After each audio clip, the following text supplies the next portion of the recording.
Okay, starting off breakfast like I did yesterday with a little bit of this green tea. Matcha green tea. Make it a little weak so it doesn't have a ton of flavor. It's just kind of like drinking water. I love it. Tons and tons of antioxidants. Then today on the menu for breakfast is a orange and kale smoothie, green smoothie. I haven't tried it yet. Super, super yummy. It calls for ice too, but we actually don't have any ice here. So it would be better if it was a little bit colder, but it's super delicious and doesn't taste too green or anything. So breakfast success. And it's a lot too. This is probably, well, I added a little extra water to it, but this is probably 26, 28 ounces, something like that. So this is going to be good for a few hours. Bye. Okay, day 3, I just made lunch. Having a wrap. This is like an Ezekiel wrap with some homemade hummus, and then onions, tomatoes, and lettuce. Yum, and I can have fruit for dessert. All right, I wolfed that one down. It's pretty good. I miss salts a lot, you know? Like, I've been doing this no salt thing for a while, and I'll go back and forth. But then there's certain meals like this one, and then my dinner last night, and then that one with the pizza the other night. I just really miss the salt sometimes. Sometimes there's enough flavor in the dish that it's fine, but like if there's, I think like vinegar, things like that help out a lot. But then for dessert, I'm having grapes. Ooh. Okay, dinner is ready. Today I made the Tailgate Chili and a salad to go along with it. I made the same salad as I did the other day, the one that I actually really didn't like, but I just changed the dressing. So there's a dressing that you make tomorrow that I made that now so I can use it because I wasn't about to do that other dressing again. So I have a big huge salad just like the other one, really, really big, size of my head. Then I also made this Tailgate Chili, which is amazing. Here it is, super hearty, super delicious. I'm so excited to have this. And actually, this is like a huge pot, and one serving is a fifth of this, so I am going to be full and happy tonight. Windy hair. So I'm on my morning walk and just enjoying the little birdies up in the trees. I just love this hair. It's so good. Anyways, on my morning walk, my regular walk, and I just am going to do a recap of yesterday now. Yesterday went really well, and I'm very excited because I lost a whole pound in one day, if you can believe it. That's so exciting. I'm so on track with this thing. I'm following it exactly, and so I'm not having any extra servings of anything. I'm not adding anything extra. I'm doing exactly what it says, 1 serving per meal, no snacks in between. Yesterday was actually a really big struggle because I had to be at an appointment with my husband almost all day, and I didn't bring lunch with me, so I had to run home while he was at the appointment, go make my food, eat, and then come back. But I stuck to it because I was like, oh, I could just run to Whole Foods and get a banana or something, but then that would be not really according to the plan because you don't really snack in between. You don't do fruit or whatever in between. And then it was really cool because I stuck to it. I was excited about that. And I just feel like there's always a way to get it done.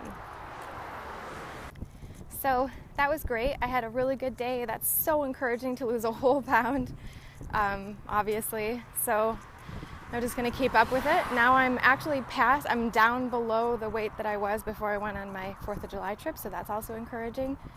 I have about a pound to go to be below my lowest recent weight, so that'll be encouraging as well. And so I'm at like 124.6 right now, I think, and once I get down to like 121, 120, that's the weight I was in college after my first bout of dieting. So being able to get to this type of a weight while not being starved, getting tons of nutrients, eating enough food. This is like, it's so exciting because I feel like it's been a lifelong journey of trying to figure out the solution to this lifelong struggle with trying to find out how do I eat healthfully, not be starved, and still lose weight and maintain all that good stuff.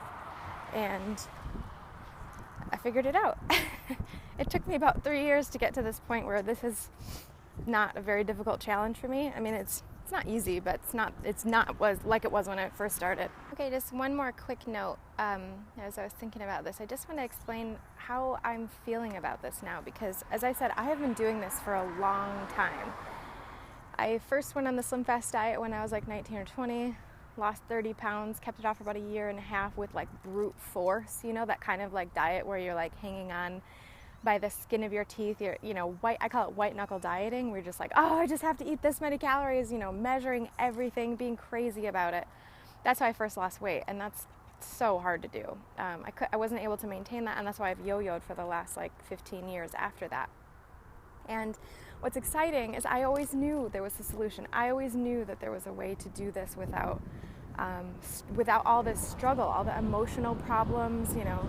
It is difficult. I mean, I have to, like, it's not easy, but the thing is, since I started 3 years ago, it is much easier than it used to be. A lot of things have changed in me, and I've been able to, you know, really change a lot of my habits. I really believe that I've always been kind of a food addict, at least a little bit. I have addiction in my family anyways, and so cravings and food addictions have been very difficult for me to sort of get over. And you know, it's a struggle, and it takes a long time to get through that stuff, but this way of eating fixes it. Why? Because of the nutrients that you're getting, the amount of bulk that you're getting, so you don't always feel hungry. You actually feel full at the end of a meal for at least a few hours. And you're getting enough nutrients so your body and your mind know that, and they're kind of working together and saying, oh, I've had enough, that's great, I feel fine, and you don't crave like you used to. I had an example one time of cravings, which was that it's kind of like when you're first doing this, it feels like the cravings are in your face all the time. They're like right there, like you must have ice cream now, you must have pizza now, whatever. But when you're actually doing it and you're on it and you're sort of detoxed, it feels more like the cravings are in a box behind you, just sort of whimpering, like, hey, pay attention to me. But it's not like you have to do it now. You do have to be careful. Don't be around pizza all the time. Don't go to bread stores, you know. Only go to grocery stores when you're not hungry after you've eaten. That you have to use these little techniques. And if you go out with friends, eat beforehand. Right before, like have a full smoothie right before, a full meal right before. You know, if you're going to go to a party or something, make sure you eat before. So there are ways to deal with going to restaurants, like eat a bunch of the sides, the vegetable sides, no butter, no oil, no salt. Just eat a ton of them. Have salads with the dressing on the side and have just a tiny bit of dressing, you know. There's ways to get through it, but when you do all of those things and you find out they actually work, then that's when you can start to be successful long term. So I just wanted to add a little quick note that this hasn't been easy to get here. It's been a long time struggle, but now I have proof that it works, and it's really exciting. So, on to day 4.